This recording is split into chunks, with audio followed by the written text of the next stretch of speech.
Walking into the weight room in any gymnasium can be a pretty intimidating place. I mean, it's masculinity at its ultimate. Sweat, testosterone, guys bending bars with all these big bulky weights they've crammed onto it.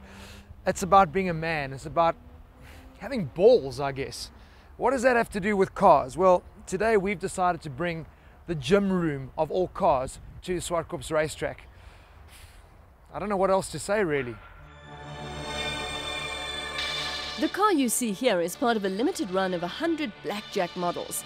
Inspired by the 1967 Mustang, the deep front air dam and aggressive rear spoiler add purpose to the car's retro looks.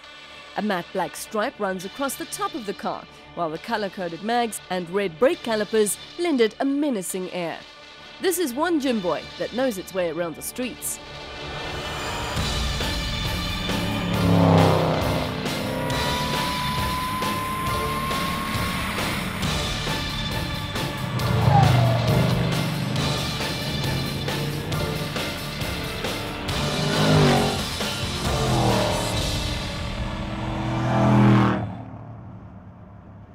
Joe, I'm feeling decidedly puny and underpowered standing next to this Mustang GT. Hell of a car, eh? This is the ultimate muscle car, isn't it? This is, I think, now currently in the market, if you're looking at pure muscle, Mustang, Camaro, especially the Roush, it's what stands out. Now let's talk, I mean, Mustang, what we're looking at now, this is 5th generation. I mean, going back to the 60s, you were talking about the history and the evolution of muscle cars. Has it changed over time? Because I mean, I was using the gym boy analogy where it was all about how much can you lift as opposed to how long you can lift for. Have they made muscle cars more functional, more practical, more enjoyable for the everyday driver, or is it still brute? Well, yes and a no. Look, Americans in general aren't really that focused on driving and that type of stuff. It's more about comfort and stuff inside the car. So inside, yes, the cars are more comfortable. It is a better drive than if you drive a 1969 or 1970 Mustang, but it is just still about pure horsepower. Yeah. It's about putting your foot flat, quarter mile off the line, and just hearing the tires screech. I suppose America is the land of the flat, you know, whereas only Europe is known for its mountains. And I suppose that comes through in how they design their cars from a handling point of view.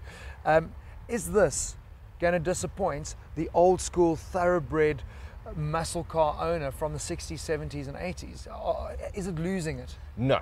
Look, it's bringing in the creature comfort. It's bringing in, you know, a better ride and better safety braking. Features, I safety, suppose. airbags and all that type of stuff.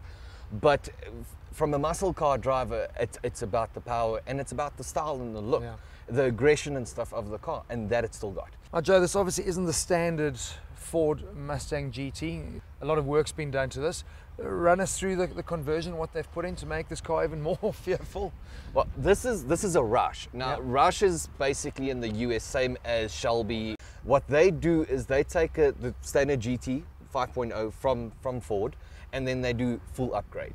Okay. They upgrade the braking suspension. I mean, you can see the calipers and stuff on this thing. They upgrade the suspension so it sits into corners and stuff, and it drives basically like an M3. And then, of course, power. They just went overboard. This one has a supercharger on top of it, and it basically add about another 150 horsepower on top of it. Yeah, we looked, I mean, it's like 320 kilowatts, 400 newton meters of torque. I mean, this is pure grunt off the line. I don't know if you can answer this, but I mean, you've driven it, I haven't. What can I expect? I mean, are there any pointers you can give me, or is it just hop in and find out for yourself?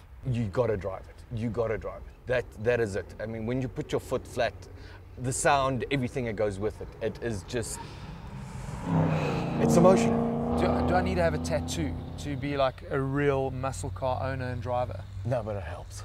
I mean, does this count? No. Does this count? Yes. This thing certainly isn't underpowered. Here we go, it's Mustang time.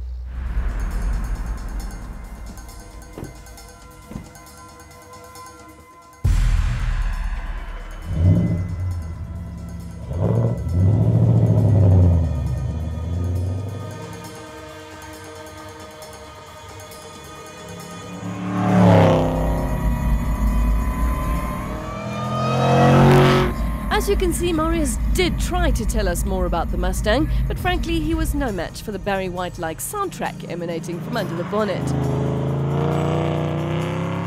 So allow me to fill in the gaps. Apart from the supercharger, which you've just heard, Roush also adds new intake manifolds and a recalibrated ECU to the standard V8.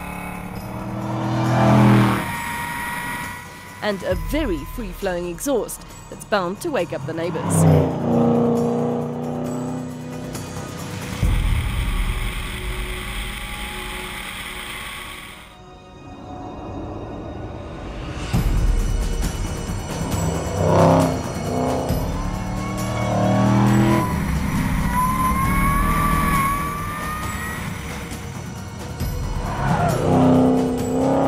It's no Lotus Elise, but the Mustang handled the bends of Swartkops with surprising dexterity.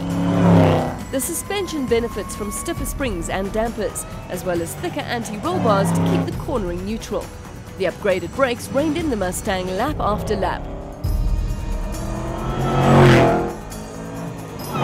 And while some old tech, like the solid rear axle, remains, Roush's workout has turned the Mustang into a very capable track day brawler. So Joe, I think we're gonna try this again. We tried chatting in car, but we were drowned out by the beautiful noise. That supercharger, I mean, when that thing spools, it really sounds like it's building up to blow up. It is probably the sweetest sound. I don't even know if the car actually has a radio, and I don't care. I mean, you start this conversation, the supercharger climbs, you hear the squeal.